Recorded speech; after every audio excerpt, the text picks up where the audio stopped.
सुनने का मुझे कुछ मौका भी मिला और जिसकी अध्यक्षता कर रही राजयोगिनी शीला बहन जी, भरतपुर से आई राजयोगिनी बहन कविता बहन जी, आपने इतनी ज़्यादा विस्तृत तरीके से बहन जी के गुणों का बखान कर दिया है कि शायद कुछ बचा नहीं है कि बड़ी बहन जी के बारे में कुछ बोला जाए।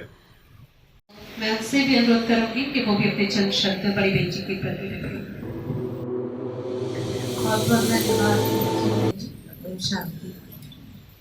सर्वप्रथम बड़ी बहन जी को नमन करना चाहूँगी और भरतपुर से आई बहन जी।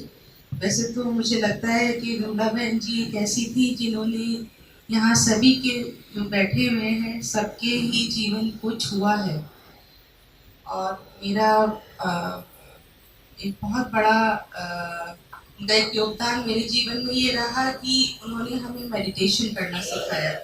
जब हम उनके साथ जुड़े तो विजयनगर में जो आपका दूसरा वाला वहाँ का ताजनगर म्यूजियम में थे, तो वहाँ पे उन्होंने हमसे कहा कि नहीं, आज 7 दिन का कोर्स है, आप कर लीजिए, हम 3 दिन में करा देंगे। मगर हमने 3 दिन में नहीं किया, हमने 7 दिन में ही किया।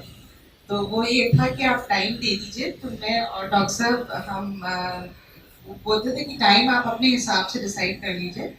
तो मगर ये था कि हम कोशिश करते थे कि हम सुबह जल्दी से जल्दी वहाँ पहुँचे जिससे बहन जी को भी परेशानी ना हो। और वो उन्होंने हमें तरीका सिखाया कि हम मेडिटेशन कैसे करें।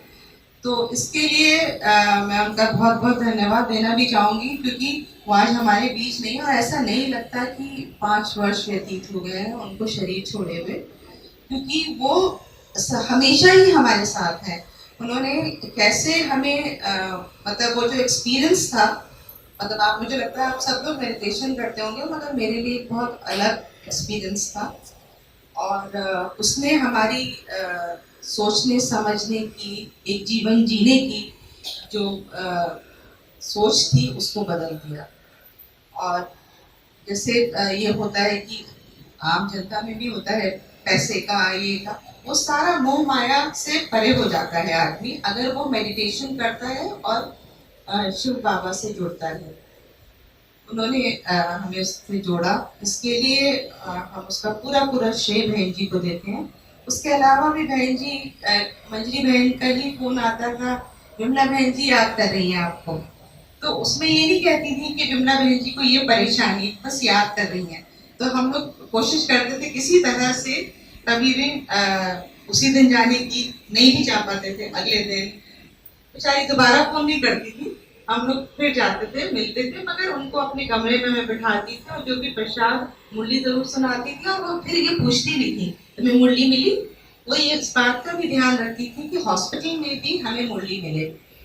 तो बल्कि मंजरी बहन भी जानती है कि उन्होंने भी कहा, जैसे रक्षाबंधन था तो बोली कि मैं सबका एक बार आकर सारे लोगों को आशीर्वाद देना चाहती हूँ, सब भाइयों को राखी बांधना चाहती हूँ। वो भी बहुत अलग एक्सपीरियंस था।